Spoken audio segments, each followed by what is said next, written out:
ওয়ালাইকুম, কেমন আছেন সবাই? আজকে আমরা জর্জ হারবার্ট থেকে গুরুত্বপূর্ণ শর্ট কোয়েশ্চেন্সগুলো পড়ব। সবগুলোই পড়বে এখানে।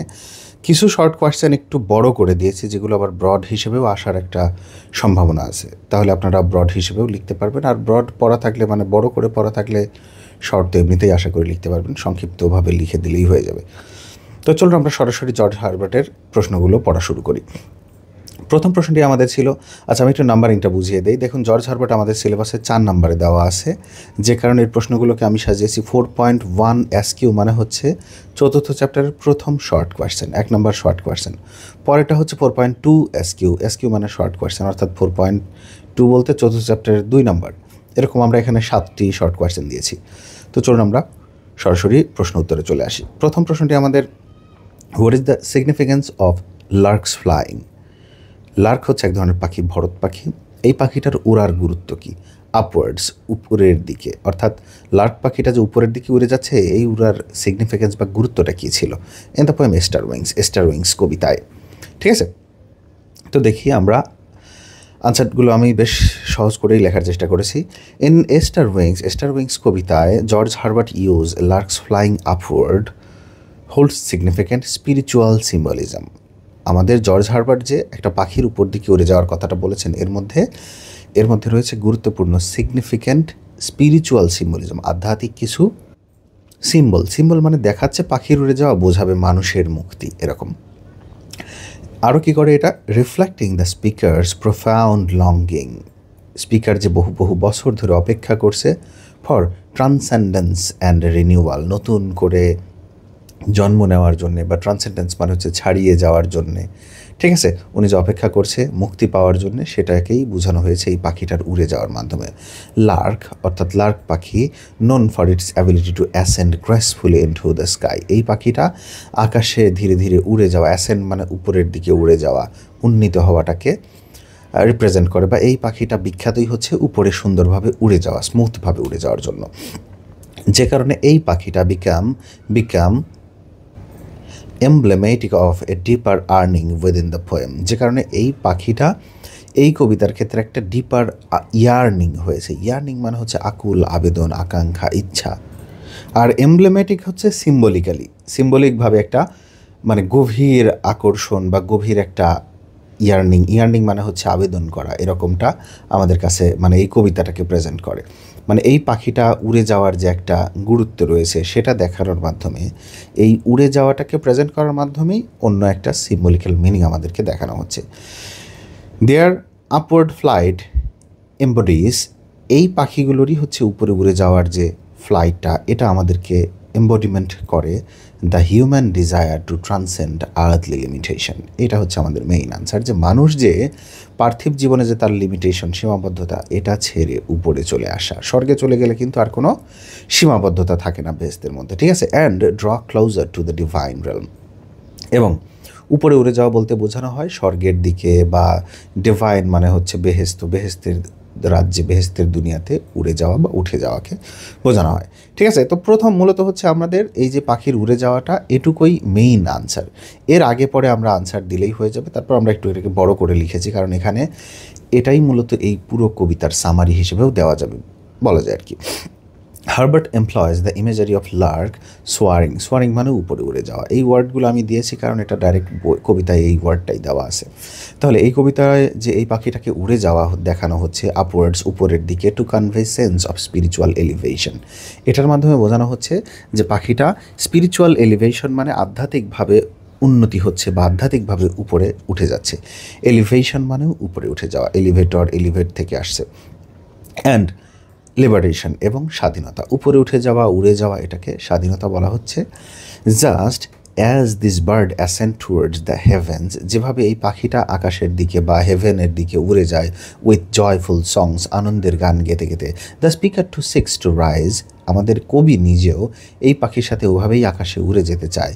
ঠিক আছে, to the mundane struggle of life and reach the higher plane existence, এই পৃথিবীর যে কষ্ট দুঃখ দুনিয়া, এখান থেকে উড়ে সে আনন্দের ওই স্বর্গের দুনিয়াতে চলে যেতে। The upward movement of the lark symbolises the speaker's aspirations, পাখিটা যে উপরের দিকে উড়ে যায়, এই জিনিসটা মূলত আমাদেরকে সিম্বলিক্যালি বোঝানো হয় কবির একটা অ্যাসপিরেশন বা desire to break free from the worldly concern, পৃথিবীর সমস্ত দুনিয়া থেকে সে মুক্তি পেয়ে উপরে চলে যেতে চায়, and experience a deeper connection with God, এবং সে উপরে গিয়ে কী করতে চায়, সৃষ্টিকর্তার সাথে আরও একটা গভীর সম্পর্ক তৈরি করতে চায়। মাটিতে আসে এই নোংরার মধ্যে, এখানে সৃষ্টিকর্তার সাথে ভালো সম্পর্ক তৈরি করা যায় না, সে কারণে সে পাখির মতো আকাশে উড়ে গিয়ে স্বর্গে গিয়ে এটা করতে চায়। ফার্দার মোর, আরও যদি বলি, the image of Lark flying upward suggest a journey towards spiritual enlightenment and renewal. Renewal মানে নতুন জাগরণ, নতুন করে তৈরি।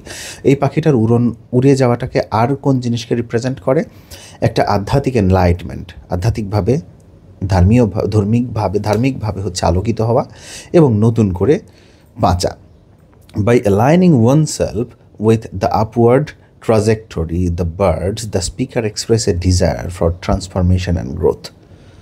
এই পাখিটা উড়ে যাওয়ার মাধ্যমে উপরের দিকে আর কি, আপওয়ার্ড উপরের দিকে, অ্যালাইনিং ইটসেলফ মানে হচ্ছে লাইন ধরে উপরে উড়ে যাওয়া। এটাকে বোঝানো হচ্ছে কি, এই পাখির উড়ে যাওয়াটাকে কবি যে আসলে মনে মনে এক্সপ্রেস করছে যে আমি উপর দিকে উড়ে যাব, আমি পরিবর্তন হয়ে যাব, পাখির উড়ে যাওয়ার মাধ্যমে আসলে সেটাকেই দেখানো হচ্ছে। কবিতার স্টাইলও দেখবেন কবিতার মানে পাখির মতো করেই দেওয়া। লাইক লার্ক পাখির মতো, they seek to shed weight and fast burdens and soar towards brighter and more liberated future. Brighter এবং মোর লিবারেটেড ফিউচার, আরও উজ্জ্বল, আরও সুন্দর ভবিষ্যৎ মানেই বেহেশত বা হেভেন। ওখানে উড়ে যাওয়ার চেষ্টা করছে আমাদের এই পাখির মতো কবি, অতীতের যত বোঝা ঝামেলা আছে সেগুলোকে ভুলে গিয়ে। ইন এসেন্স, মূল কথায় বলতে গেলে এই পাখিটা উপরের দিকে উড়ে যেতে চাচ্ছে। এটাকে রিপ্রেজেন্ট করা হয়েছে মূলত শুধুমাত্র স্পিরিচুয়াল লঙ্গিং অ্যান্ড অ্যাসেন্ট, উপরে উড়ে যাওয়া বা উন্নত হওয়া, ডেভেলপমেন্ট, আত্মার উন্নতি, ঠিক আছে। আর স্পিরিচুয়াল লঙ্গিং মানে হচ্ছে আধ্যাত্মিক উন্নতির জন্য অপেক্ষা করা।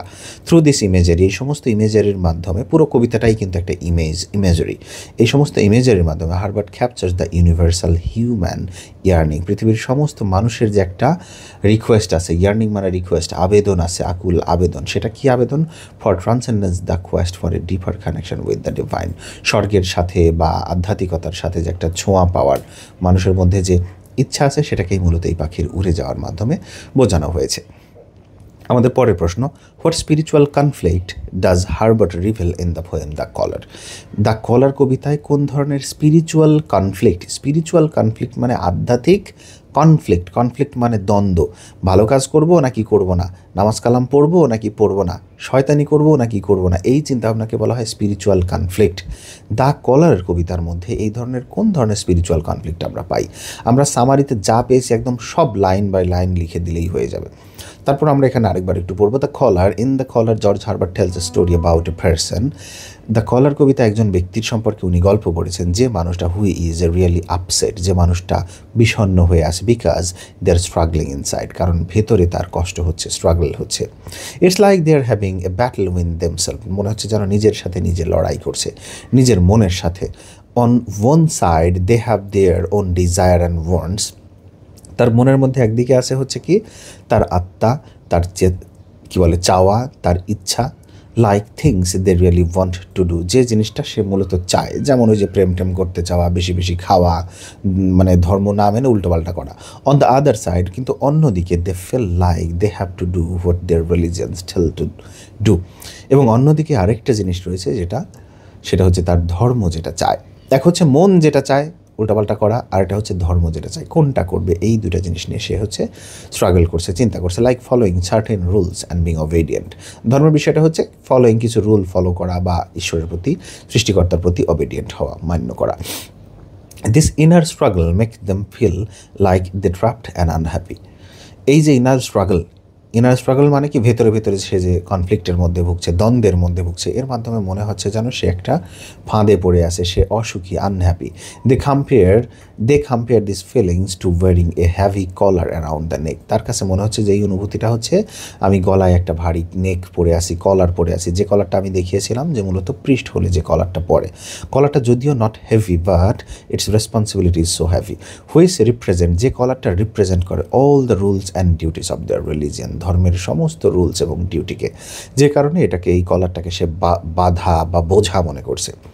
It's like they feel burden by this responsibility, মনে হচ্ছে যেন সে এটাকে বোঝা মনে করছে, যে এত রেসপন্সিবিলিটি, এত দায়িত্ব, ভালো কাজ, অমুক তমুক, উল্টাপাল্টা আজে বাজে কাজ করে বেড়াবো, সেটা করতে পারছি না, ঠিক আছে। At one point of the poem, কিন্তু কবিতার অন্য একটা পয়েন্টে দেখানো হয়, the person feels so frustrated, এই মানুষটা কি ফ্রাস্ট্রেটেড ফিল করে, that they want to break free from all this rules. সে একটা সময় বলে যে না, আমি এই সমস্ত রুলস আর থাকবো না। চাইলে এখানে আমরা একটা কোটেশন দিতে পারি যে আই উইল নো মোর। ঠিক আছে, they want to do whatever they want without thinking about their religion. সে চিন্তা ভাবনা করছে যে আমি ধর্মের কথা চিন্তা না করে যা ইচ্ছা যা মাথায় আসে তাই করব। বাট সোন, কিন্তু শীঘ্রই they realize that even though they can do what they want, it doesn't really make them happy. একটু পরে সে রিয়েলাইজ করতে পারে যে হ্যাঁ, ধর্মের কথা না মানলে আমি যা ইচ্ছা তাই করতে পারবো, কিন্তু ফাইনালি ওটাতে আমি কখনো সুখী হতে পারবো না। ছোট প্রশ্নে আমরা সেরকমভাবে কোটেশনস দেই নাই, খুব একটা প্রয়োজন নেই। বড় প্রশ্নে 2-1টা কোটেশনস আমরা ব্যবহার করব। Eventually or finally they decided to accept their religion and rules again. তারপর আপনারা ভাবতে পারেন যে দে কোত্থেকে আসলে, এখানে তো হি কবি হবে। আসলে কবি বলতে পৃথিবীর সমস্ত ধর্মপ্রাণ মানুষকে বোঝানো হয়েছে।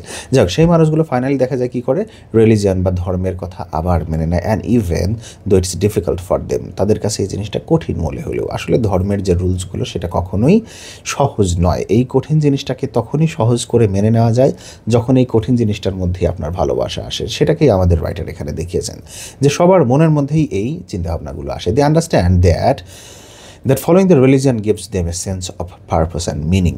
সেটা আরও বোঝায় আমাদের রাইটার যে রিলিজিয়ান ফলো করা মানে সেটা আমাদের মধ্যে কিছু উদ্দেশ্য, কিছু মিনিং আমাদের মধ্যে দেয়। Even if it means sacrifice some of their own desire. যদিও ধর্ম মানেই হচ্ছে নিজের কিছু ইচ্ছা আকাঙ্ক্ষাকে স্যাক্রিফাইস করতে হবে। নাচ, গান, বাজনা, নোংরা কাজকর্ম, সিনেমা, এই জিনিসগুলোকে কিন্তু স্যাক্রিফাইস করতেই হয় যদি ধর্মের দিকে থাকেন। তো সেটাই আমাদের রাইটার এখানে বুঝিয়েছেন।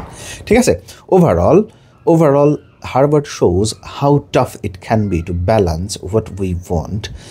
মানে উনি বোঝানোর চেষ্টা করেছেন যে আমরা যে জিনিসটা চাই and what hour religion stealth, এবং আমাদের ধর্ম যেটা বলে, এই দুইটা জিনিসের মধ্যে ব্যালেন্স করা আসলে কতটা কঠিন আজ টু ডু। অর্থাৎ এই জিনিসটা আমাদের করা কতটা কঠিন, ধর্ম মেনে চলা আবার নিজেদেরকেও স্যাটিসফাই করা বেশ কঠিন একটা ব্যাপার। ইটস এ স্ট্রাগল, এটা একটা জটিল struggle that many people face, যেটা অনেক মানুষই ফেস করে বা সম্মুখীন হয়। Trying to find harmony between their personal desire and the religious belief, এবং যে মানুষগুলো চায় যে ব্যক্তিগত ইচ্ছা স্বাধীনতা এর মধ্যে আবার ধার্মিক যে ধর্মীয় ইচ্ছা স্বাধীনতা রয়েছে, সেই দুটো জিনিসের মধ্যে ব্যালেন্স বা হারমোনি নিয়ে চলার ক্ষেত্রে বিষয়টা একটা স্ট্রাগলিং একটা ব্যাপার।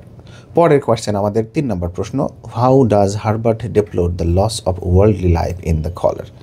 খেয়াল করুন, এই প্রশ্নটা আমাদের আসলে পড়ার কোনো প্রয়োজন নেই, আমি অর্থ বুঝিয়ে দিচ্ছি। দেখুন, হাউ ডাজ হার্বার্ট ডেপ্লোর, কীভাবে হার্বার্ট এক্সপ্লেইন করেছেন, ডেপ্লোর বাদ এক্সপ্লেইন করেছেন, কীভাবে জর্জ হার্বার্ট আমাদেরকে এক্সপ্লেইন করেছেন the loss of worldly pleasure, দুনিয়াতে যত আনন্দ আছে সেটাকে সে হারিয়ে ফেলেছে।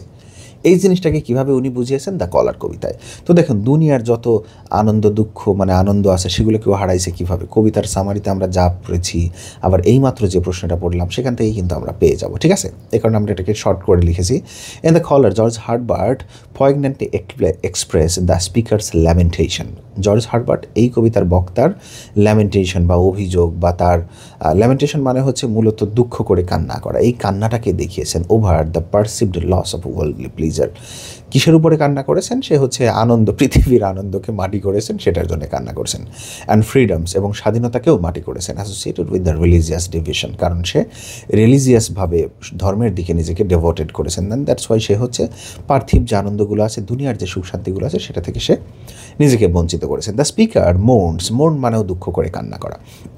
The speaker mourns the relinquishment of personal desires and aspirations in favor of adherence to divine commandments. কমেন্ডেন্ট মানে হচ্ছে সৃষ্টিকর্তা যে আদেশগুলো আমাদেরকে দিয়েছেন সেটাকে আমরা বলছি ডিভাইন কমেন্ডেন্টস। অ্যাডারেন্স মানে আটকে থাকা।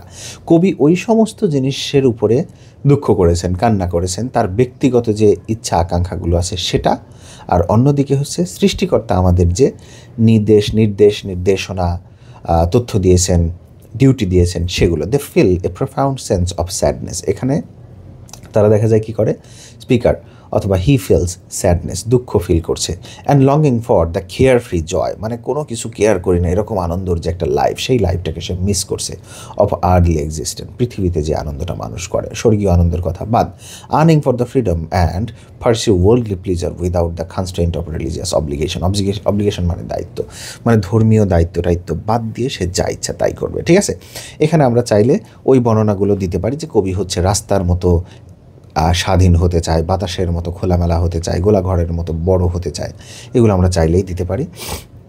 This depiction of loss is conveyed through speakers restless মানে হচ্ছে অস্থিরতা। এই বর্ণনাটাই আমরা দেখতে পাই যে কবির মধ্যেকার যে অস্থিরতা সেটাকে আমাদের সামনে দেখাচ্ছে, অ্যান্ড ইন এ রিবেলাস ডিমেনার, এবং সে হচ্ছে একটু রিবেলাস হয়ে গেছে। রিবেলিয়াস মানে হচ্ছে বিদ্রোহ করছে, যেমন ওই যে কয়েকটা লাইন ছিল যে আমি টেবিল থাপড়ায় বলতেছি আর আমি এসব মানব না, ধর্মকর্ম আমি আর করবো না, এরকমভাবে সে রিবেলিয়াস হয়ে যাচ্ছে। কেন হয়ে যাচ্ছে? As they question the purpose of the value of their religious commitment, কারণ সে প্রশ্ন করছে যে এই যে রিলিজিয়াস কমিটমেন্ট মানে হচ্ছে প্রেম ভালোবাসার মধ্যে যে কমিটমেন্ট থাকে সেরকম, মানে ধর্মের প্রতি আমার যে দায়বাধ্যকতা আছে সেগুলো আমি মানব কি না সেটা নিয়ে উনি হচ্ছে নিজেকে প্রশ্ন করছেন এবং আরও হিংস্র হয়ে যাচ্ছেন।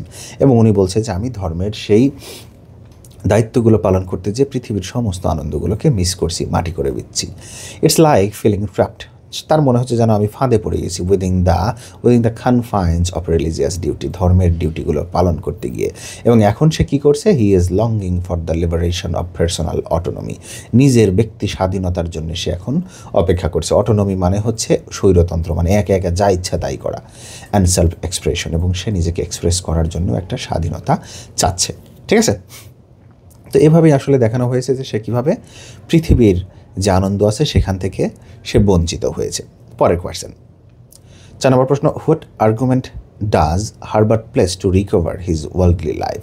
এই যে দুনিয়ার যে আনন্দগুলো আছে সেগুলো তো মাটি করে দিছে, এগুলোকে সে এখন কিভাবে মানে ব্যাকআপ দিবে? আনন্দ তো মাটি করে দিয়েছে, তো কী কী আনন্দ সে মাটি করেছে, কীভাবে ফ্রাস্ট্রেটেড ছিল সেগুলো আমরা প্রথমে বর্ণনা করব, একদম কবিতার সামারিতে যা যা পেয়েছি সেগুলো। তারপরে গিয়ে সে কীভাবে এই আনন্দ জিনিসটাকে রিকভার করতে পারবে। ঠিক আছে, ওয়ার্ল্ডলি প্লিজারটা সে তো গ্রহণ করতে পারে নাই, এতদিন পর এসে সে গ্রহণ করতে চাচ্ছে, কীভাবে করতে পারবে সেটাকে আমাদের এখানে বর্ণনা করতে হবে। তো দেখুন, আমরা চলুন এখানে একদম মানে শুরু থেকে বর্ণনা করব কিভাবে মূলত হচ্ছে রিকভার করতে চেয়েছেন বা কোন ধরনের আর্গুমেন্ট উনি দিয়েছেন যে যত পৃথিবীর আনন্দ ছিল মাটি করে ফেলছে, এটাকে এখন সমাধান করে নেব। In George Herbert poems the Collar the speaker who is a clergyman, এই কবিতার বক্তা, সে নিজে একজন clergyman, is feeling frustrated and upset, সে আপসেট ছিল, ফ্রাস্ট্রেটেড ছিল, because he feels that he has given up a lot of worldly pleasure in service of God, in service to God, ঈশ্বরের সেবা করতে গিয়ে দুনিয়ার সব শান্তি সে মাটি করে ফেলছে, এটা হচ্ছে তার অভিযোগ বা তার ধারণা। He complains about being restricted, সে এখন বলছে যে আমাকে রেস্ট্রিক্টেড করে ফেলা দেওয়া হয়েছে, like a horse with a collar around his neck or like a dog, মানে কুকুরের বা ঘোড়ার যেমন গলায় দড়ি দিয়ে বেঁধে রাখা হয় এরকম আমাকে বেঁধে রাখা হয়েছে, তো আমি এরকম থাকতে চাই না, এই হচ্ছে তার প্রথম কথা। এবারে but as the poem goes on, কিন্তু যখন কবিতাটা এগোতে থাকে আমরা দেখতে পারি স্পিকার্স অ্যাটিচিউড চেঞ্জেস, তার অ্যাটিচিউডটা চেঞ্জ হতে থাকে। He starts realise that his commitment to serving God is actually a good thing, সে রিয়েলাইজ করতে থাকে যে সৃষ্টিকর্তার জন্য আমি যে কমিটমেন্টটা করছি, কাজ করছি, সেটা হচ্ছে আমি মূলত এই কাজটা আরও ভালো কাজ। হি আর্গুজ that even though he might have given some fun things, যদিও সে কিছু ফানি কথাবার্তা বলে। কীরকম ফানি কথাবার্তা বলে? ওই যে ডাবল মদ খাবো, 2টা গার্লফ্রেন্ড নিয়ে ঘুরবো, যা ইচ্ছা তাই করবো, এটা এমনি বলে আর কি। ঠিক আছে, লাইক ফ্রিডম অ্যান্ড প্লেজার, স্বাধীনতা পাওয়ার ব্যাপারে এবং প্লেজার আনন্দ পাওয়ার ব্যাপারে, যে রাস্তার মতো খোলা হবো ইত্যাদি ইত্যাদি, এগুলো সে কিছু এমনি কথা বলে।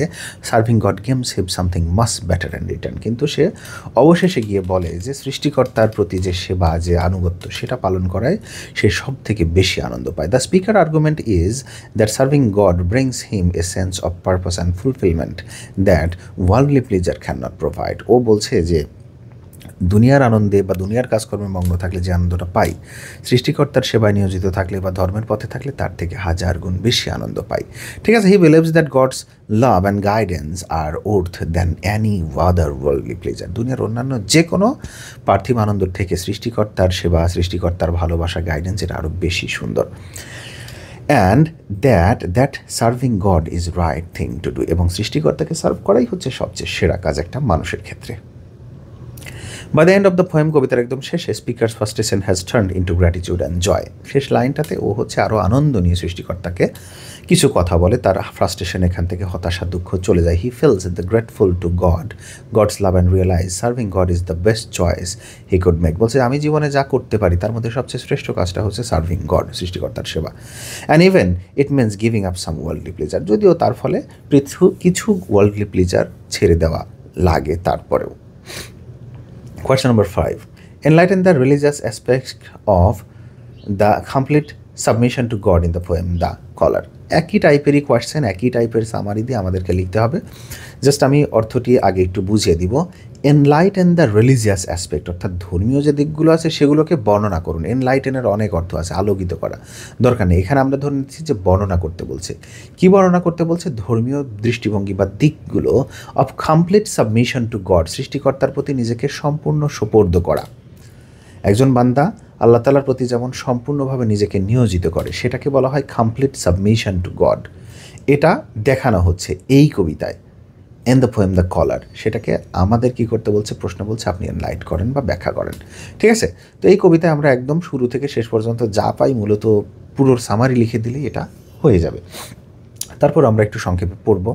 In the Collar the George Herbert delves into the profound religious concept of complete submission to God. Complete submission to গডটাই অর্থাৎ সৃষ্টিকর্তার প্রতি সম্পূর্ণ নিজেকে সাবমিট করে দেওয়াটাকেই দেখানো হয়েছে, এবং এটা দেখানোর মাধ্যমে portraying the speaker's journey to rebellion to acceptance of divine will.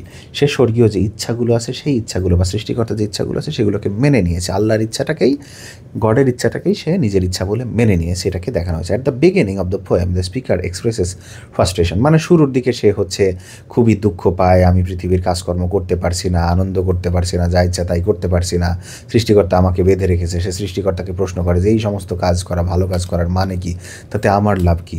ঠিক আছে, এই সবগুলো আপনারা এখানে লিখবেন। কিন্তু শেষে দেখা যায় যে পরে সে কবিতা যখন এগোতে থাকে দেখা যায় সে নিজেকে সম্পূর্ণ সারেন্ডার করে দেয় এবং সে নিজের সমস্ত সুখ শান্তি সব কিছু বিলিয়ে দেয় সৃষ্টিকর্তার ইচ্ছা এবং তার সেবার মাধ্যমে। সৃষ্টিকর্তার সেবার মাধ্যমে সে হচ্ছে নিজের আনন্দটা খুঁজে পায়।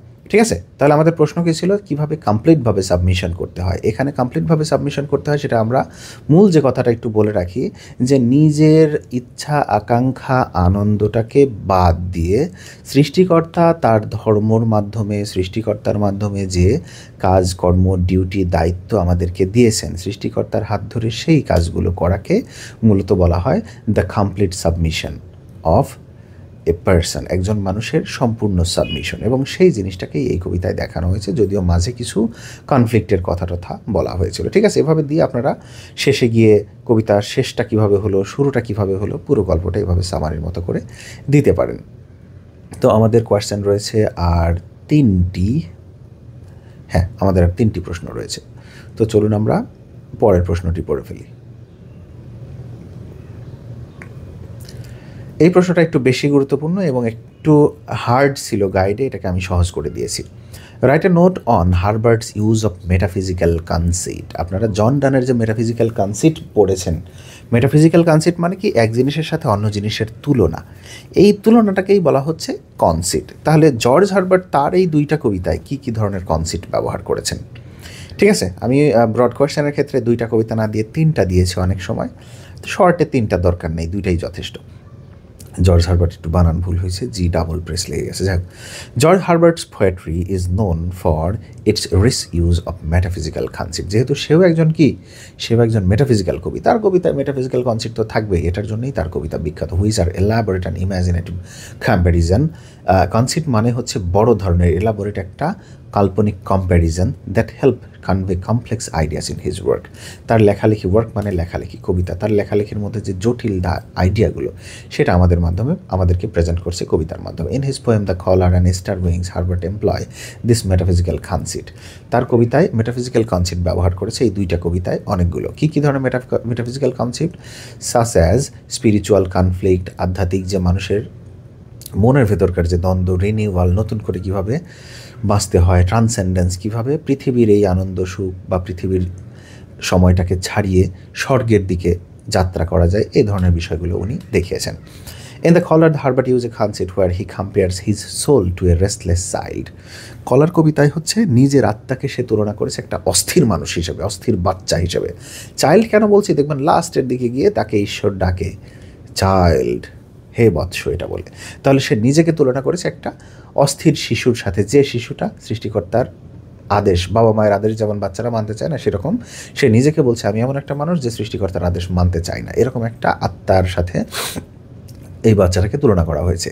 Against is father's authority. Father বলতে মূলত সৃষ্টিকর্তা, পিতা, মালিক একই আসলে সবগুলো ওয়ার্ড। আমরা এটাকে কেন কীভাবে ব্যবহার করি জানি না, ঠিক আছে। যাই হোক, তো অথরিটি বলতে এখানে কর্তৃত্ব, অর্থাৎ সৃষ্টিকর্তার কর্তৃত্বর বিরুদ্ধে তার সন্তান বা তার বাচ্চা হচ্ছে কথাগুলো শুনবে না, মানবে না, সেটাকে এখানে বোঝানো হচ্ছে। আর এটা নিয়ে আপনাদের ফাদার বলার কারণে একটু আপনাদের ঝামেলা মনে হতে পারে। দেখুন কাজী নজরুলের অনেক কবিতায় পাবেন যে তুমি জগৎ পিতা, জগৎ স্বামী, জগতের পিতা, জগতের স্বামী। মূল কথা পিতা, স্বামী, সৃষ্টিকর্তা এগুলো সবই একই টাইপের মিনিং বহন করে, ঠিক আছে। তবে আমাদের ক্ষেত্রে আমরা সবসময় আল্লাহ তাআলাকে আল্লাহ তাআলা বলেই স্মরণ করব। তো এখানে আমরা কবিতা যেটা পাচ্ছি সেটা হচ্ছে একটা বাচ্চা যেমন মালিকের কথা বা বাবার কথা শুনতে চায় না, সেরকম একটা বাচ্চার সাথে নিজের আত্মাকে তিনি তুলনা করেছেন। এবং this vivid images captures the inner struggle. এবং এই পরিষ্কার ছবিটা, পরিষ্কার বর্ণনাটা তার ভেতরকার স্ট্রাগলটাকে আমাদের সামনে তুলে ধরে, অফ দ্য স্পিকার, বক্তার। As the grapple with the obedience of to divine commandments. যেহেতু স্বর্গীয়, ডিভাইন কমান্ডেন্ট মানে হচ্ছে সৃষ্টিকর্তার আদেশ, সৃষ্টিকর্তার আদেশগুলো যেহেতু সে মানে ধরে এখন মানতে বাধ্য। দ্য মেটাফোর অফ দ্য কলার, এমনকি কলার জিনিসটাকে যে দেখানো হয়েছে এটাও একটা মেটাফোরিক্যালি ব্যবহার করা হয়েছে। ইটসেলফ, এটা নিজে একটা মেটাফোর, যেটা কি করেছে, রিপ্রেজেন্টিং দ্য বার্ডেনসাম অব্লিগেশন। বার্ডেন মানে বোঝা, অব্লিগেশন মানে দায় দায়িত্ব, মানে বোঝা, বিরক্তিকর দায় দায়িত্বকে রিপ্রেজেন্ট করা হয়েছে কলার শব্দটার দেখানোর মাধ্যমে। অফ রিলিজিয়াস ডিউটি, ধর্মের ভেতরকার। Add layer of meaning to the poem, এটার মাধ্যমে কবিতা আরও বড় একটা মিনিং দিয়েছে। একটু আবার যদি বলি কলার কবিতা, তাহলে আমরা হচ্ছে দুইটা সিমিলি কনসেপ্ট পেলাম, দুইটা জিনিসের তুলনা। মানুষের আত্মা বা নিজেকে সে তুলনা করেছে একটা অস্থির চাইল্ডের সাথে, যে সৃষ্টিকর্তা বা মালিকের কথা মানতে চায় না, ঠিক আছে। যদিও পরে হচ্ছে সব মেনে নেয়। তারপর আবার কি দেখানো হয়, কলার জিনিসটাকে, এই যে কবিতার নাম, এটাই মূলত একটা কনসেপ্ট। কলারটাকে সে তুলনা করছে, কলার মানেই হচ্ছে একটা বোঝা, একটা দায়িত্ব, এরকমভাবে তুলনা করছে। সিমিলারলি ইন এস্টার উইংস, আবার যদি এস্টার উইং কবিতার কথা চিন্তা করি, সেখানেও কিছু স্ট্রাইকিং কনসেপ্টস আমরা পাই by comparing the wings made by star offerings of the speaker's desire of spiritual renewal and ascent. Ascent মানে হচ্ছে উপরে উঠে যাওয়া, উড়ে যাওয়া, ঠিক আছে। ডিসেন্ট মানে হচ্ছে নিচে নেমে আসা। অর্থাৎ সে এই যে স্টার উইংস, স্টারের কি ডানা থাকে? ডানা থাকে না, কিন্তু এই ডানাটাকে সে ডানার সাথে তুলনা করছে, উড়ে যাওয়াটাকে, নিজের উড়ে যাওয়াটাকে পাখির উড়ে যাওয়ার সাথে তুলনা করছে। এটাই মূলত হচ্ছে একটা বিখ্যাত কনসেপ্ট। দিস ইমাজিনেটিভ ইমেজারি, এই কাল্পনিক যে ছবিটা, ইমেজারি, এটা কি করে, evoke the theme of rebirth and yearning for closer connection to the divine or to the God. সৃষ্টিকর্তার সাথে আরও গভীর সম্পর্কের একটা কথা বোঝানো হয়েছে এই চিত্রটা প্রেজেন্ট করার মাধ্যমে। থ্রু দিস মেটাফিজিক্যাল কনসেপ্ট, এই সমস্ত মেটাফিজিক্যাল কনসেপ্টের মাধ্যমে Herbert infuse his poetry with depth and symbolism. তার কবিতার মধ্যে আরও গভীরতা, আরও সিম্বল প্রবেশ করিয়েছেন মূলত এই সমস্ত কনসেপ্ট ব্যবহার করার মাধ্যমে। আর কি করেছেন, এবং ইনভাইটিং রিডার্স, এবং রিডারদেরকে, আমাদেরকে ইনভাইট করেছেন উনি, টু পন্ডার, টু থিঙ্ক, চিন্তা করতে, two ponder profound theological truth, ধর্মীয় তথ্য, থিওলজি মানে হচ্ছে ধর্ম, ধর্মতত্ত্ব নিয়ে আরও চিন্তা করতে আমাদেরকে আমন্ত্রণ জানিয়েছেন। In accessible and in engaging ways, আরও সুন্দর বা চমৎকার উপায়ে যেন আমরা এটা করতে পারি। By weaving together everyday experience with lofty spiritual concepts. Weaving together with everyday experience, অর্থাৎ দৈনন্দিন জীবনের যত এক্সপিরিয়েন্স আছে এই জিনিসগুলোকে লফটি স্পিরিচুয়াল কনসেপ্ট, লফটি মানে উন্নত কিছু আধ্যাত্মিক বা স্বর্গীয় কিছু ধারণার সাথে উনি তুলনা দিচ্ছেন, ঠিক আছে। Herbert creates a unique poetic language, উনি একটা ভিন্ন রকম কাব্যিক ভাষা তৈরি করেছেন, আবিষ্কার করেছেন, দ্যাট রেজোনেটস উইথ দ্য রিডার্স, যেটা পাঠকদের সাথে রেজোনেট করে, and allows them to explore complex theme with an imagination and insight.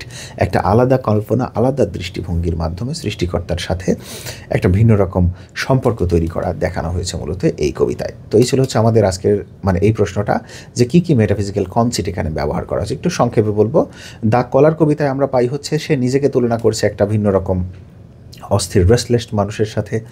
আবার কলার জিনিসটাও একটা সিম্বল, ঠিক আছে। এরকম বোঝানো হচ্ছে। আবার স্টার উইংসে আমরা দেখতে পাই যে সে উড়ে যাওয়াটাকেই মূলত তুলনা করা হচ্ছে জিসাস ক্রাইস্টের উড়ে যাওয়া অথবা লার্ক পাখির উড়ে যাওয়ার সাথে। এবং এই সমস্ত স্টাইল বা এই কনসেপ্ট ব্যবহার করার কারণে তার কবিতাটা আরও স্ট্রাইকিং, আরও চমৎকার হয়েছে। তা না হলে এতটা চমৎকার হতো না। ওকে, পরের question, how does Herbert want to celebrate Jesus Christ victory over death? Jesus খ্রিস্ট তো মরে গেছে, মরে যাওয়ার পরেও ওনার যে জয়, এটাকে কিভাবে হচ্ছে সেলিব্রেট করতে চেয়েছেন আমাদের writer George Herbert. In his poetry, তার কবিতায় জর্জ হারবার্ট সেলিব্রেট খ্রিস্ট ভিক্টরি ওভার ডেথ, মৃত্যুর পরেও তার জয়টাকে হচ্ছে সেলিব্রেট করতে চেয়েছেন আমাদের writer. Which is the most important believe in খ্রিস্টানিটি, যেটা কিনা শুধুমাত্র আমাদের কবির ক্ষেত্রে না, পুরো খ্রিস্টান ধর্মের ক্ষেত্রে এটা খুবই গুরুত্বপূর্ণ একটা বিশ্বাস। In the poem Easter wings Herbert show this by taking, Easter Wings কবিতাতে এই বিষয়টিকে দেখানো হয় বাই টেকিং অ্যাবাউট হাউ খ্রিস্ট রেজারেকশন ব্রিংস নিউ লাইফ। উনি দেখানোর চেষ্টা করেছেন যে যীশু খ্রিস্ট রেজারেকশন মানে কি, পুনরুত্থান দিবস, অর্থাৎ উনি মারা যাওয়ার পরেও নতুন জীবনে কীভাবে ফিরে এসেছেন সেটাকে দেখায়। অ্যান্ড হোপ টু বিলিভার্স, এবং তার প্রতি যারা, এই বিলিভার্স মানে হচ্ছে যারা যীশুকে বিশ্বাস করে, যিশুকে যারা বিশ্বাস করে এই মানুষদের প্রতি একটা নতুন আশা নিয়ে এসেছেন যে আমি মারা যাইনি, আমি তোমাদের পথ দেখানোর জন্য এখনও আসি। এরকম থিমটাই কিন্তু আমাদের এই কবিতায় দেখানো হয়েছে। The Easter Wing poem uses imagery of wings, এই কবিতায় পাখির কিছু বা পাখির ডানার কিছু ইমেজারি ব্যবহার করা হয়েছে, made from Easter offerings, Easter অফারিংসের থেকে। স্টারের যে অফারিংস, স্টার মানে বড়দিন, বড়দিনে মানুষ যে কাজকর্মগুলো করবে, যা করে, সেটাকে সে পাখির ডানার সাথে সিম্বলাইজ করেছে। হুইচ সিম্বলাইজেস, যেটা মূলত আমাদেরকে সিম্বলাইজ করে বোঝায় the desire to leave behind bad things, খারাপ জিনিসকে ছেড়ে উড়ে উপরে চলে যাওয়া, অ্যান্ড ফিল স্পিরিচুয়ালি ফ্রি, এবং আধ্যাত্মিকভাবে স্বাধীন অনুভব করা। Herbert wants to show that Christ's resurrection changes everything for believers. আমাদের রাইটার আরও বোঝানোর চেষ্টা করেছেন যে খ্রিস্টের যে রেজারেকশন, এটা তার বিশ্বাসীদের সব কিছু চেঞ্জ করে দিতে পারে, যারা মানে যা যা বিশ্বাস করে। It's like getting a second chance of rebirth in a better life, মানে যে মানুষগুলো খারাপ হয়ে গেছে, এই কবিতার মাধ্যমে আমাদেরকে বোঝানো হয় যে তুমি খারাপ হয়ে গেছো, তাতে কি তুমি চাইলে নতুন করে আবার ভালো হতে পারো। ঠিক আছে, কীভাবে? পাখির ডানার মতো করে, কল্পনায় আর কি, সব উড়ে গিয়ে আবার সৃষ্টিকর্তার সান্নিধ্য পেয়ে তুমি চাইলেই ভালো হয়ে যেতে পারো। The poem is like a song of praise, মনে হচ্ছে যেন এই কবিতাটা হচ্ছে একটা প্রশংসার কবিতা, প্রশংসার গাথা। কিসের, কার প্রশংসা? টু ক্রাইস্ট, যীশু খ্রিস্টের প্রতি। For winning against sin and death, পাপ এবং মৃত্যুর বিরুদ্ধে লেখা একটা কবিতা। And it invites everyone to join the joy of Easter, এবং এই কবিতা আমাদেরকে ইনভাইট করে, এস্টার মানে যে বড়দিনের যে অনুষ্ঠানটা, এই অনুষ্ঠানে যুক্ত হতে সবাইকে। It not just a celebration of spiritual pretty flowers, শুধুমাত্র স্প্রিং টাইমের যে celebration of spring time of or pretty flowers, মানে ভালো সময়টাকে সেলিব্রেট করা। স্প্রিং টাইম মানে ভালো সময়, প্রিটি ফ্লাওয়ার্স মানে সুন্দর ফুল, ভালো সময় বোঝাচ্ছে আর কি। মানে ভালো ভালো সময়গুলোকে যে শুধুমাত্র সেলিব্রেট করব এরকমটা নয়।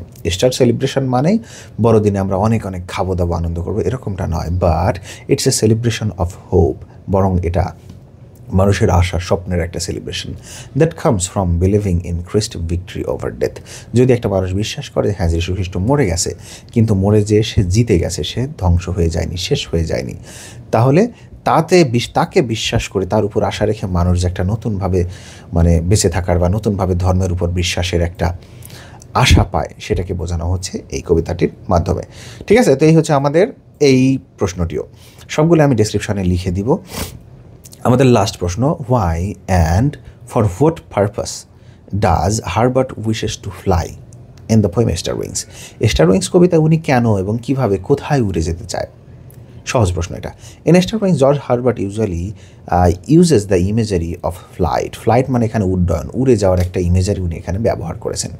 মানুষ কি আসলে উঠতে পারে? উঠতে পারে না। আত্মা উপরে উঠে যাবে বা আত্মা কল্পনায় ভালো হয়ে যাবে, রিয়েলাইজেশন আসবে, এটাকে উনি বলছেন যে আমি উড়ে গিয়ে ভালো হয়ে গেছি ঈশ্বরের সাথে টাচ পেয়ে।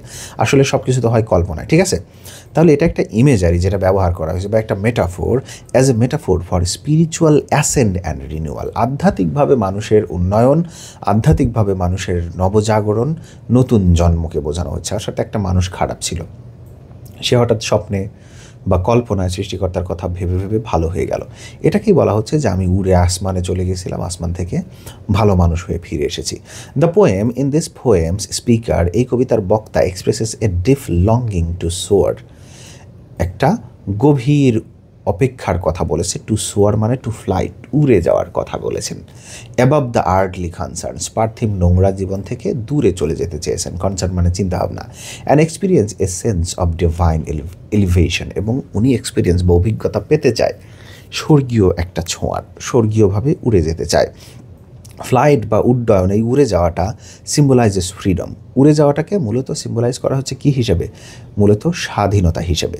From the burden of sin, কিসের বোঝা থেকে স্বাধীনতা? পাপের বোঝা থেকে স্বাধীনতা। অ্যান্ড ওয়ার্ল্ডলি এনট্যাঙ্গলমেন্টস, এবং পার্থিব যত খারাপ কাজকর্ম আছে, আনন্দ আছে, সেগুলো থেকে। As well as a journey towards spiritual enlightenment, এবং একই সাথে এই উড়ে যাওয়াটা, আবার একটু বলি এখান থেকে, সে যে উড়ে যেতে চেয়েছে বারবার, পাখির মতো উড়ে যাবে, ঠিক আছে? এই উড়ে যাওয়াটাকে হচ্ছে কিসের সাথে সিম্বলাইজ করা হচ্ছে? পাপের বোঝা থেকে মুক্তি পাওয়া, দুনিয়ার আধ্যাত্মিক যে মানে দুনিয়ার যে নোংরা কাজকর্ম আছে সেখান থেকে মুক্তি পাওয়া, এবং একই সাথে আধ্যাত্মিক দুনিয়ার প্রতি এগিয়ে যাওয়া, সৃষ্টিকর্তার সাথে যোগাযোগ করা। এই প্রত্যেকটা বিষয়কে বোঝানো হচ্ছে উড়ে যাওয়ার মাধ্যমে, ফ্লাইটের মাধ্যমে। কারণ এই ফ্লাইটটা যীশুখ্রিস্টের ঘটেছিল। যীশুখ্রিস্টকে মারা যাওয়ার ফলে খ্রিস্টানরা কিন্তু ধরে নেয় যে সেও হচ্ছে সৃষ্টিকর্তার সাথে টাসে গিয়েছেন। Herbert wishes to fly in the poem as a way of expressing desire. আমাদের হারবার্টও এখানে এই কবিতায় উড়ে যেতে চেয়েছেন। এটা মূলত তার একটা আকাঙ্ক্ষা, ডিজায়ার। কিসের ডিজায়ার? ফর ট্রান্সেন্ডেন্স অ্যান্ড রিনিউয়াল, ছাড়িয়ে যাওয়া, এই দুনিয়ার জীবনটাকে ছাড়িয়ে যাওয়ার চেষ্টা করেছেন, কথা বলেছেন। অ্যান্ড রিনিউয়াল মানে হচ্ছে নতুন করে বাঁচার কথা বলেছেন। By envisioning wings made of Easter offerings. Envisioning wings মানে হচ্ছে, খেয়াল করুন, এনভিশনিং উইংস মানে হচ্ছে পাখনাকে কল্পনায় দেখা। Made of Easter wing offerings, Easter offerings, স্টারে যে অফারিংসটা করা হয়, অফারিংস মানে হচ্ছে বন্দনা, প্রার্থনা। ওই প্রার্থনা, স্টারে যে প্রার্থনা করা হয়, ওই প্রার্থনাতে আমাদের কবি স্বপ্নে দেখেছেন যে আমার ডানা গজাচ্ছে, সেই ডানায় ভর করে উড়ে যাব। The speaker six to rise above the struggle and limitation of early existence. এই পৃথিবীর সমস্ত অস্তিত্ব ছেড়ে তিনি উড়ে স্বর্গে চলে যাবেন, ঈশ্বরের কাছে। কোথায় চলে যাবেন? Rising towards a higher plane of consciousness, আরও উপরে কনশাসনেসের একটা সুন্দর জায়গা। কনশাসনেস মানে হচ্ছে জ্ঞান, বুদ্ধি, বিবেক যেখানে থাকবে।